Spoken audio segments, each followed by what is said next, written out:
രാജുവിനെ Devaswom board അംഗമാക്കാൻ CPI തീരുമാനം. സാമുദായിക സമവാക്യം പാലിക്കാനാണ് നേരത്തെ ബോർഡ് അംഗമായി നിർദ്ദേശിച്ച വിളപ്പിൽ രാധാകൃഷ്ണനെ CPI മാറ്റിയത്. കൂടുതൽ വിവരങ്ങൾ പ്രശാന്ത് കൃഷ്ണ നൽകും. പ്രശാന്ത് പറയൂ.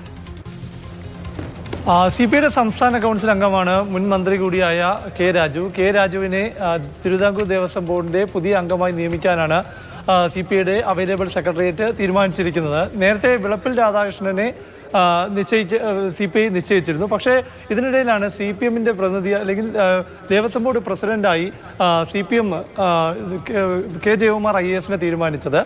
അതായത് ഇത് രാഷ്ട്രീയ നിയമനം വേണ്ട, രാഷ്ട്രീയക്കാരൻ ബോർഡിന്റെ തലപ്പത്തേക്ക് വേണ്ട എന്ന ഒരു തീരുമാനത്തിന്റെ അടിസ്ഥാനത്തിൽ അങ്ങനെ ഒരു നിലപാടെടുക്കുകയായിരുന്നു. അപ്പോൾ ബോർഡിലെ സാധാരണഗതിയിൽ മുൻകാലങ്ങളിലെല്ലാം തന്നെ ഒരു സാമുദായിക സന്തുലനം പാലിച്ചാണ് വരുന്നത്. കാരണം ഒരാൾ പട്ടികജാതി അംഗമാണ്, മറ്റ് രണ്ടുപേർ രണ്ട് സമുദായത്തിൽപ്പെട്ടവരാണ്. അപ്പോൾ വിളപ്പിൽ രാധാകൃഷ്ണനെ നേരത്തെ CPI തീരുമാനിച്ച പ്രകാരം അതുമായി മുന്നോട്ട് പോവുകയാണെങ്കിൽ ഒരു സാമുദായിക സന്തുലനത്തിന്റെ ഒരു പ്രശ്നമുണ്ടാകും.